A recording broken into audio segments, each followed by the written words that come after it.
pense que je n'ai pas eu tort de venir échanger avec vous. Et je suis très content de cela. Et à la question préoccupante pour tout le monde, la question sécuritaire, les universités d'Ori, Waivia, Fada, toutes ces universités donc, qui sont dans des zones rouges, la question nous taureau de l'esprit certes, mais il y a une solution en cours. Et j'avoue que c'est tout de suite que j'apprends que ça fait plus d'un an qu'à Dori, il n'y a pas cours à l'université. Je l'avoue quand même que je viens de l'apprendre, je ne savais pas que ça durait depuis si longtemps. Ce qui est là pour la sécurisation de ces institutions et d'ailleurs de tous les villages, ce que je peux vous dire au jour d'aujourd'hui, si vous avez remarqué, les premières mesures que nous avons prises, c'était pour accroître nos effectifs, recruter. Donc, les VDP, nous avons augmenté l'effectif en faisant 2 classes, les VDP communaux et les VDP nationaux. Cela veut dire que les communaux vont rester dans leur commune pour défendre et les nationaux pourront être employés partout. L'idée aussi, c'est de petit à petit convertir les plus jeunes à l'armée après un temps de combat. Concernant l'armée, je pense qu'il y a un recrutement actuellement en cours de près de 6000 hommes si je ne me trompe, et il y en aura encore, parce que le défi de l'effectif est le plus important. Le combat atteint un niveau où nous ne pouvons plus nous permettre de mettre de petits effectifs sur le terrain. Donc, nous avons accentué les recrutements et les formations sont en cours. Et parallèlement aussi, l'équipement est en cours d'acquisition, de sorte que lorsqu'ils finissent leur formation, ils puissent être immédiatement engagés pour pouvoir venir sécuriser un certain nombre de localités. Donc, la question de la sécurité se résume d'abord à une question d'effectif, une question d'équipement, ce qui est en cours de résolution. Parce qu'un combattant, on ne le forme pas aussi en 2 semaines, 3 semaines. Il faut un minimum de connaissances qu'il doit acquérir pour pouvoir faire face. Et aussi, la puissance de feu ennemi est assez élevée. Et nous sommes en train de nous équiper pour répondre au moins 5 à 7 fois plus que sa puissance de feu pour pouvoir dominer avec notre effectif. Donc, je peux vous assurer donc qu'à la fin de la formation de ces gens, qui ne doit pas tarder normalement, la priorité sera mise donc sur ces villes qui portent donc les universités et aussi avoir de la présence autour des universités pour que vous ne soyez pas affectés encore dans vos activités académiques. Ça sera notre priorité.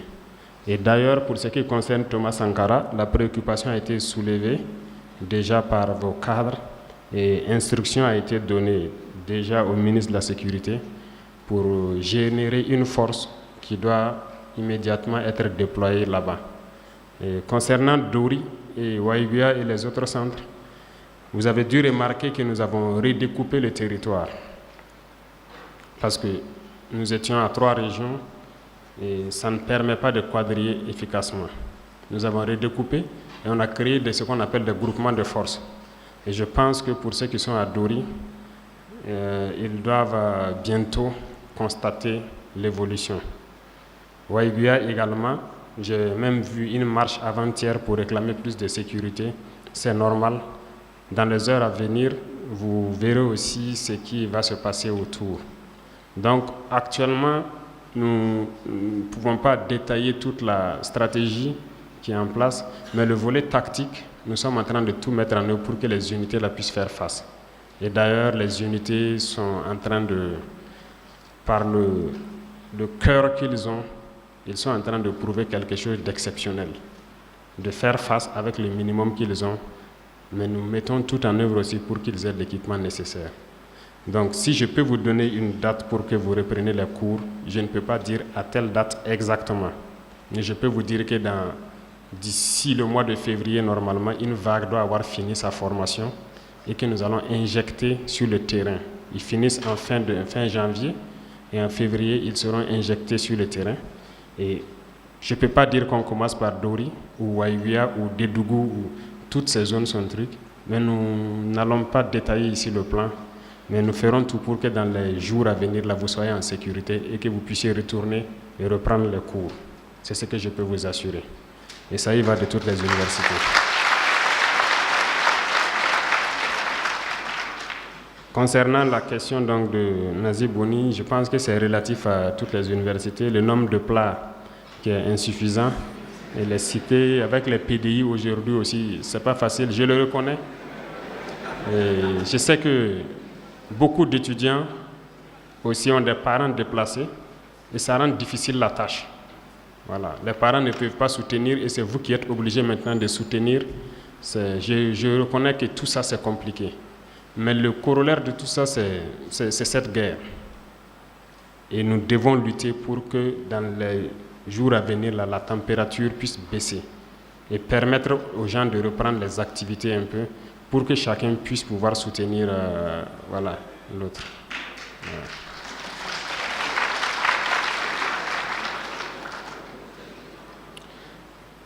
Les étudiants PDI, ça, nous allons essayer de prendre ça en compte.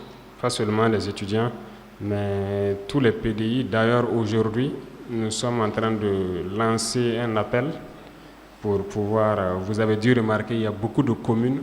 On fait les efforts de ravitaillement, rien que les vivres, parce que c'est ce que les gens cherchent actuellement, à manger d'abord. On a la chance qu'il ne pleut pas d'abord, mais nous devons pouvoir satisfaire ces besoins de nutrition-là chez tous les PDI. Et l'effort est mis sur ça actuellement. On est en train de chercher le maximum de camions possible. Les hommes sont prêts, engagés, surtout quand il s'agit d'emmener à manger auprès des populations. Et ils n'ont aucune fatigue, ils n'ont aucun répit. Et après, nous allons penser aussi à reloger, à redéfinir l'emploi de certains PDI. Et concernant les étudiants, il s'agira pour nous de trouver les moyens pour que ces gens puissent s'insérer dans la société estudiantine et pouvoir reprendre les études. Le défi est énorme, je le reconnais. Et il y a une chancellerie qui me posait la question, quel courage vous avez eu de prendre un tel pays?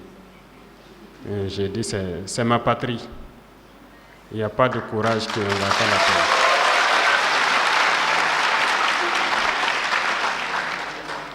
La question des infrastructures, c'est connu, les laboratoires, la bibliothèque, l'Internet.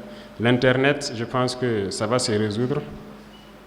Heureusement, le ministre est là, elle a bien entendu. Je pense que pour l'université de Ouagadougou aussi, c'est une préoccupation, la fibre optique. Les travaux sont en cours en tout cas, je pense que les connexions et autres. J'espère que d'ici juin comme ça doit être OK pour la question d'Internet. J'espère bien.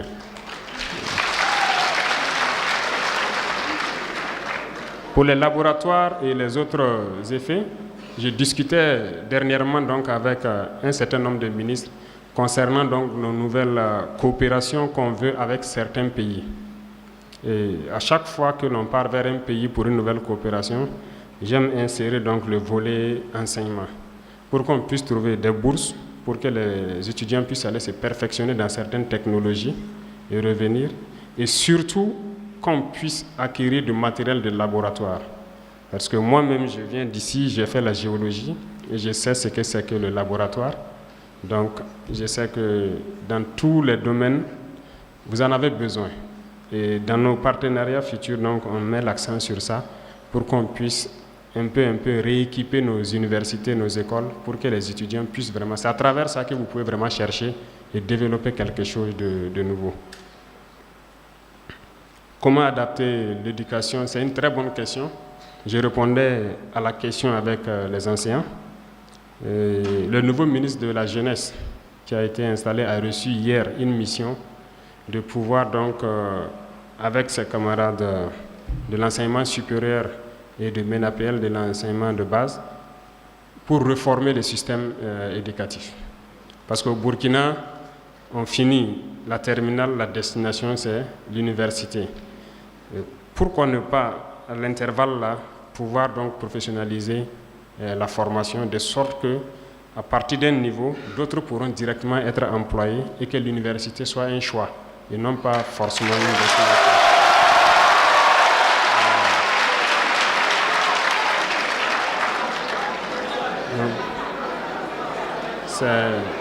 c'est un processus qui a démarré. Il a reçu la mission, donc il va rapidement se mettre à la tâche avec ses autres camarades pour faire ces réformes-là. Concernant l'enrôlement pour être VDP, je suis très ému, très content de voir que nous ne le souhaitons pas, mais j'ai vu dans un pays, donc, à un niveau donné de la guerre, ils ont dû fermer les universités, enrôler les étudiants, les former et faire face à la menace. Nous espérons que nous n'arriverons pas à cette situation, mais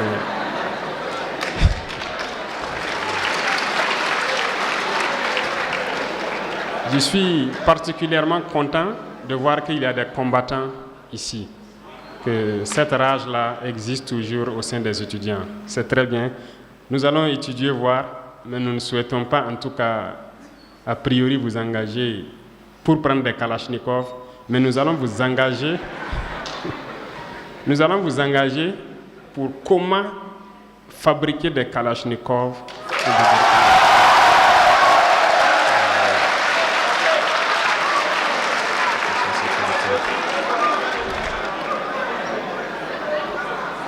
Donc, revenant aux préoccupations donc, de l'université Thomas Sankara, c'est une préoccupation qui a été posée aussi au niveau des enseignants et c'est un truc que j'ai suivi. Je pense qu'en octobre encore, il y a eu un accident mortel sur la voie là.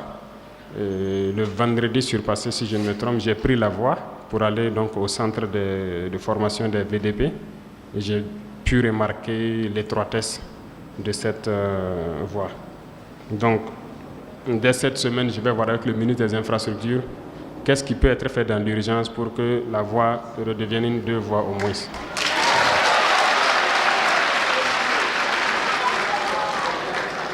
Et aussi, je disais pour la sécurité, donc ça, c'est déjà pris en compte. Et revenant à la question du patriotisme, bon, heureusement que ça vient de vous et je souhaite que le patriotisme soit la chose qui vous anime le plus. Rien ne vaut la patrie. Et déjà que cette jeunesse a compris que notre patrie, on ne va jamais se retrouver ailleurs et être chez soi. C'est chez nous ici.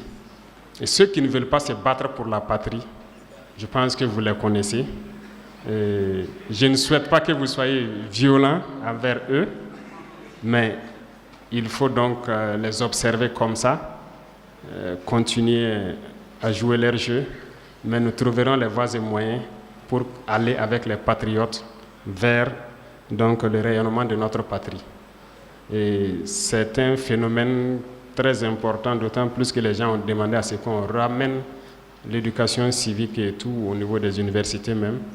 Mais nous trouverons la formule pour en tout cas faire rehausser le niveau de patriotisme de la jeunesse pour que les gens n'emboîtent pas les pas de certaines personnes qui ont vraiment tout perdu. Voilà.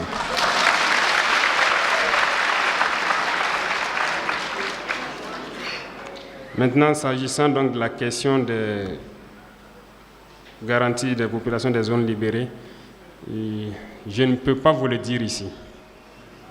Si je vous le dis, c'est public. Si c'est moi l'ennemi, je vais m'adapter. Vous comprenez? Il y a beaucoup de choses d'ailleurs qu'on ne peut pas dire publiquement parce qu'on contribue à informer l'ennemi, à se préparer à contrer ce que nous faisons. Voilà. Donc, nous préférons le réserver des surprises, mais retenez que la guerre qui est en cours, c'est des batailles. Comme vous le remarquez, il y a des jours où on perd des hommes, mais il y a des jours où on gagne. Généralement, nous, on ne communique pas trop depuis que ça a commencé. Comme on dit, la vocation de cette guerre, ce n'est pas de tuer, mais on n'a pas de choix. Voilà. Si ceux qui ont compris déposent les armes et rejoignent, nous savons ce que nous pouvons faire pour eux. Et ceux qui n'ont pas compris, on n'a pas le choix. On est obligé de combattre le feu par le feu. Donc c'est ce qui est là.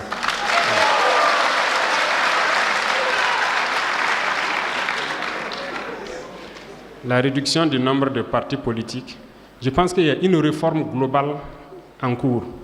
Si nous on ne le fait pas, c'est que ça ne va jamais se faire. Voilà.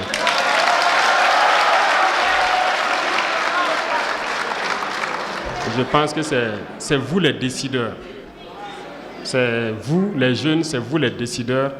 Et on va réformer de sorte que je pense que ça doit d'ailleurs interpeller tout le monde, que les gens puissent s'unir et pouvoir...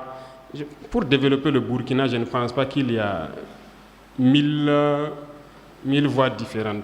Il y a beaucoup de programmes sûrement qui se croisent. Il faut qu'ils arrivent à s'unir pour faire un seul programme et avoir donc des partis, vraiment un nombre réduit de partis.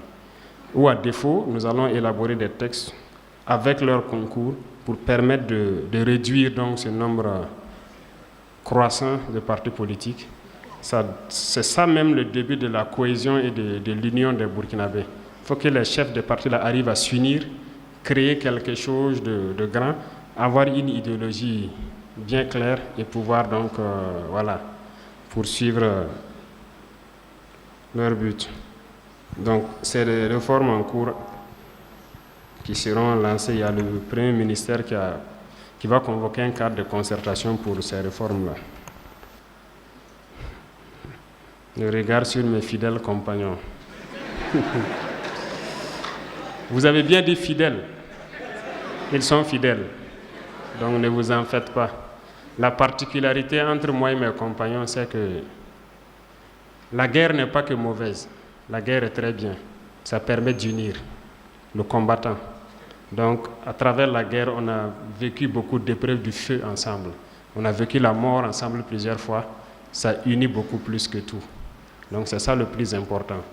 Donc, soyez sûrs qu'on a côtoyé une fois la mort ensemble. Ça, c'est le lien le plus fort qui puisse exister.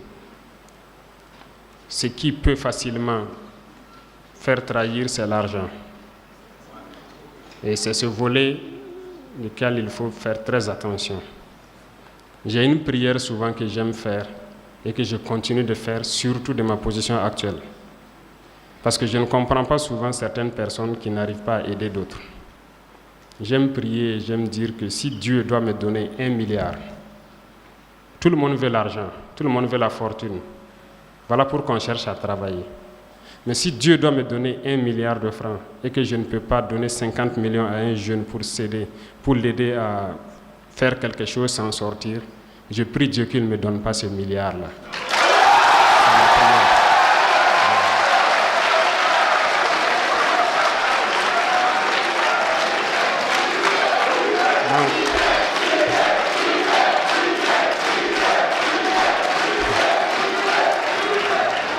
Donc je souhaite qu'il en soit de même pour toute la jeunesse, que nous ne laissons jamais l'argent prendre le dessus. On a faim, on est pauvre, on a tout, mais la dignité de l'homme, il n'y a rien qui vaut ça. Il faut cultiver ça. Donc, soyez rassurés. Si demain, vous entendez que quelqu'un m'a donné ça ou quelqu'un m'a fait ça, c'est que je suis en mesure de vous dire oui, il m'a donné ça et j'ai utilisé pour faire ça. Donc, je ne prends rien de sale et je prie Dieu que je ne puisse pas trahir sur ce volet-là. Une fois que ça, c'est pas fait, c'est qu'on pourra faire le programme qu'on veut dérouler. Et je pense que tout doit bien se passer.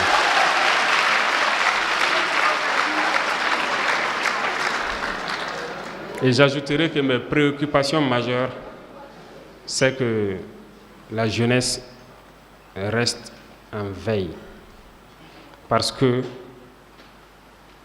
le combat pour la souveraineté, c'est un combat de longue haleine. C'est un combat qui demande assez de résistance. Vous voyez déjà beaucoup de choses. Il y a des termes que je ne veux plus dire parce qu'on m'a dit de ne pas le dire, que je vexe. Je ne veux plus vexer quelqu'un parce que je ne souhaite même pas vexer quelqu'un. Mais ce combat pour la souveraineté est engagé. Et c'est tout ce que nous souhaitons pour être souverains. Ça me ramène donc à une question à laquelle peut-être on ne peut pas répondre directement, mais peut-être que dans les heures à venir, vous verrez un certain nombre d'informations tendant donc à revoir notamment nos relations avec certains États. Et je le dis ici parce qu'il faut que nous relisions beaucoup de textes. Et je pense que nous avons déjà engagé cela hier pour relire un certain nombre de textes pour notre souveraineté. La dernière question portant sur un pays particulier, nous voulons être souverains et je pense que eux-mêmes ils l'ont dit la dernière fois à la visite. Notre souveraineté, on va la prendre. Donc nous avons engagé tout le processus nécessaire pour cela. Et ça se fait en douce. Et je ne souhaite pas qu'il y ait de la violence, comme je le dis. La jeunesse qui est là actuellement doit se départir de la violence. Je vous veux tous en bonne santé, qu'on puisse construire. Et ceux qui ne comprendront pas cela, trouvez les voies et moyens pour les empêcher de vous perturber. Soyez focus sur notre objectif et avançons vers notre développement, vers donc la souveraineté de notre patrie. C'est ça le plus important.